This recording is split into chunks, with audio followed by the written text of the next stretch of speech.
మీ మోకాల నొప్పులకు ఇంకా ఖరీదైన బామ్స్ మరియు ఆయిల్స్ వాడుతున్నారా? వెంటనే ఆపండి. మీరు మీ డబ్బును వృధా చేసుకుంటున్నారు. దానికి వైద్యపరమైన కారణం ఏమిటో చెప్తాను, వినండి. బామ్స్, ఆయిల్స్ మరియు స్ప్రేలు మీ చర్మంపై కేవలం తాత్కాలికంగా చల్లగా లేదా వేడిగా అనిపించేలా మాత్రమే చేస్తాయి. అవి మీ నొప్పికి గల అసలు కారణమైన కార్టిలేజ్ అరుగుదల, లోపలి వాపు లేదా నరాలు దెబ్బతినడాన్ని ఏమాత్రం సరిచేయలేవు. మీ మోకాల నొప్పి 3 నెలల కంటే ఎక్కువగా ఉంటే మీరు పైపైన పూతలు ఎన్ని పూసినా సమస్య మూలాలను సరిచేయలేదు.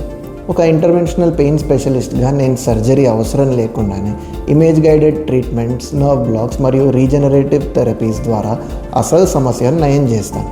కాబట్టి కేవలం తాత్కాలిక ఉపశమనంతో సరిపెట్టుకోకండి.